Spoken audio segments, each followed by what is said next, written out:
আমি আবারও রান্নাঘরে চলে এসেছি সুজি দিয়ে একটা পিঠে বানানোর জন্য। পিঠেটা একটু আলাদা রকম হবে, তো আসুন পিঠেটা কিভাবে বানাবো সেটাই দেখাবো আমি। তার জন্য আমি একটা কড়াই বসিয়ে দিয়েছি গ্যাসের উপর, আর এখানে জল দিয়ে দিচ্ছি 2 বাটি মতো। যেহেতু আমি সুজি নিয়েছি 1 বাটি, দিয়ে দিচ্ছি স্বাদ মতো লবণ,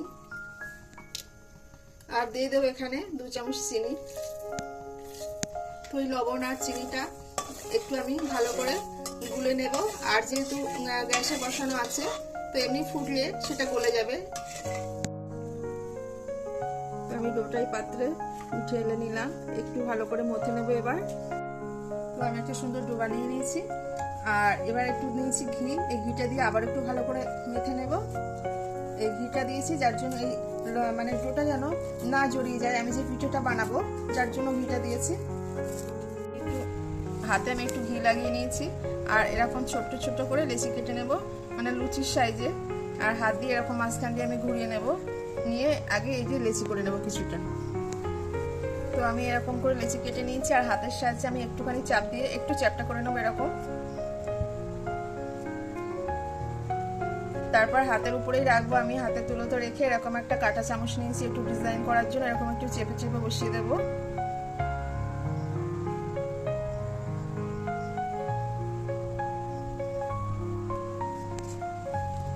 আমি আগে একটা করেছি আর একটা রাখলাম।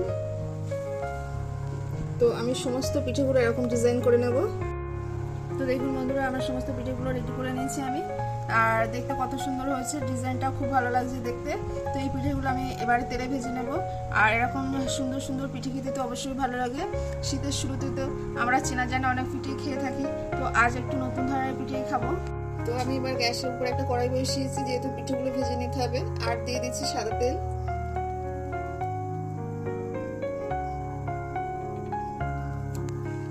তেলটা গরম হয়েছে, আমি এবার পিঠেগুলো একটা একটা করে দিয়ে দেবো।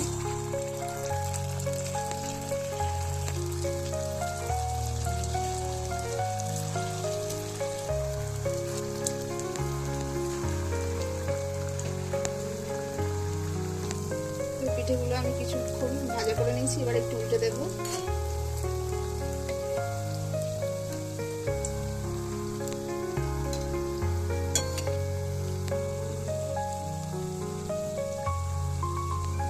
তো দেখুন আর পিঠেগুলো কালার চলে এসেছে খুব সুন্দর, এবার আমি তুলে নেব। তো দেখুন আমি সমস্ত পিঠেগুলো ভেজে নিয়েছি, ভেজে তুলে নিয়েছি। এবার আমি দুধটা রেডি করবো, যেহেতু দুধে ভেজাবো রুটিটা। তার জন্য আমি গ্যাসের উপর একটা কড়াই বসিয়েছি, আর আমি এই কড়াইতে দিয়ে দেবো 2 চামচ চিনি। যেহেতু আমি চিনি দিয়ে একটু অল্প করে ক্যারামেল বানিয়ে নেব।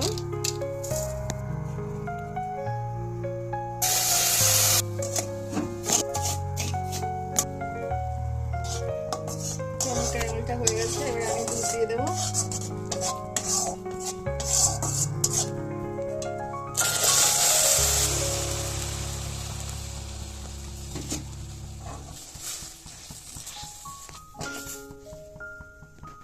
তো এই দুধটা আমার জাল করে রাখা ছিল, তো আমি দুধ নিয়ে নিয়েছি বড় কাপের 1 কাপ। তো এটা যেমন এখন যে উড়িয়ে গেছে, কিন্তু এটা গরমে ফুটতে ফুটতে ক্যারামেলটা গলে যাবে। তো আমি দুধটা একটু ঘন করে নেব। তো আমি দিয়ে দিচ্ছি 2টো এলাচ ফাটিয়ে নিয়েছি। তো দুধটা আমার অনেকটা কমে এসছে, ঘন হয়ে গেছে। আমি এই পর্যায়ে পিঠেগুলো দিয়ে দেবো।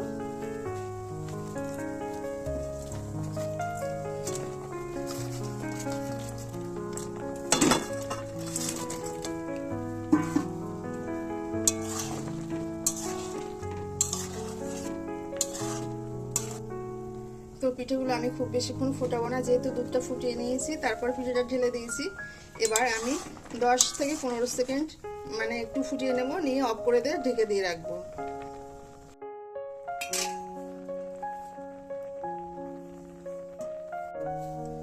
এবার আমি ঢাকা দিয়ে দিচ্ছি। এই রুটিটা আমি আধা ঘন্টার জন্য রেস্টে রাখবো।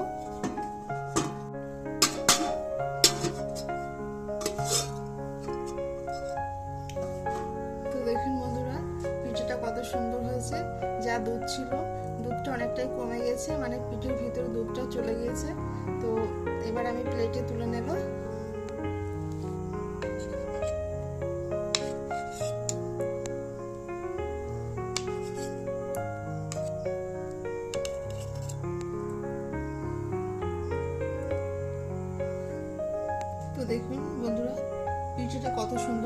নতুন একটা ডিজাইন, আর একদম রসে ভরা।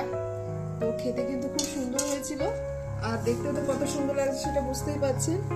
তো আমার এই পিঠে বানানোটা আপনাদের কেমন লেগেছে অবশ্যই কমেন্ট করে জানাবেন। আর যদি আপনারা পারেন তো একদিন বাড়িতে বানিয়ে দেখবেন, আর অবশ্যই পাশে থাকবেন।